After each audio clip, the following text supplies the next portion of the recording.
గురు నువ్వు నాకు అడ్డ పెట్ట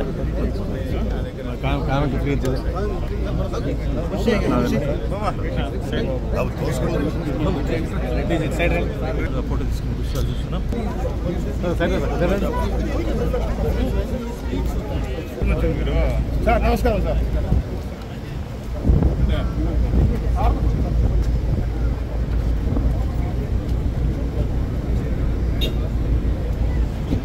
ఇక్కడుండే భక్తుల మనోభావాలకు అనుకూలంగా ఇక్కడ మన సాంప్రదాయాలకు అనుకూలంగా ఉంటే చాలా బాగుంటుంది.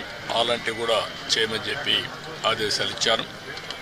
అదే మరి ఎండ్ టు ఎండ్ ఇవన్నీ కూడా ఒపీనియన్ కూడా తీసుకోవడం, భక్తుల మనోభావాల్ని గౌరవించడానికి ఏమేం చేయాలనో అవన్నీ చేస్తాం.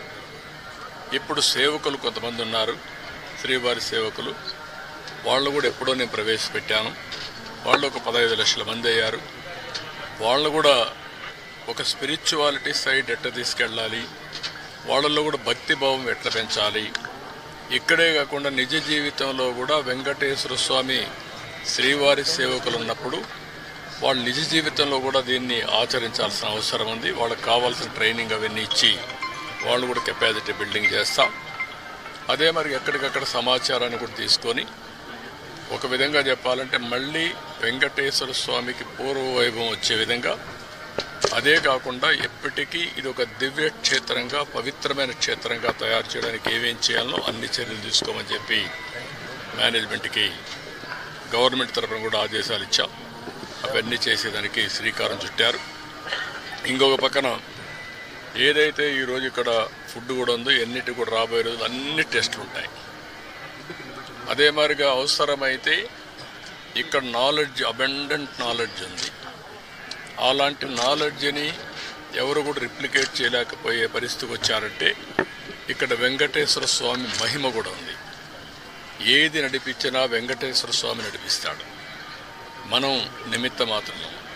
ఆయన ఒకసారి తలుచుకొని ఆయన పేరుతో మనం ఏ పని చేపట్టినా అది ఆయనే సుజావుగా జరిపించే పరిస్థితి వస్తారు. అది నా ప్రగాఢమైన నమ్మకం, విశ్వాసం. అందుకే నేను నిద్రలేస్తే ఎప్పుడైనా సరే నాకు ఏ కష్టం వచ్చినా ఆయన ఒకసారి తలుచుకొని దానిపైన నిర్ణయం చేసుకుంటాను.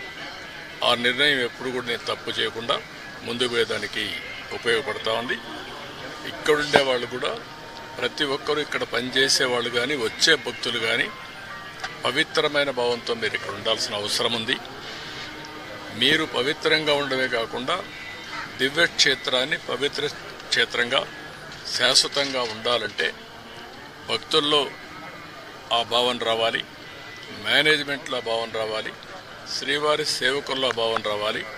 అందరం కలిసి మళ్ళీ దీన్ని ప్రపంచంలో ఉండే హిందువుల మనోభావాలకి. ఇప్పుడు ఆపరేషన్ లేకుండానే మోకాళ్లకు ప్లాస్మా ట్రీట్మెంట్. మీ ఆర్థోపెడిక్ సమస్యలన్నిటికీ రోబోటిక్ టెక్నాలజీ ద్వారా తక్కువ ఖర్చుతో శాశ్వత పరిష్కారం. Free consultation. ప్రతి ట్రీట్మెంట్ పై 20% డిస్కౌంట్. ఈ ఆఫర్ కొద్ది రోజులు మాత్రమే. త్వరపడండి. V9 hospitals 9281465842.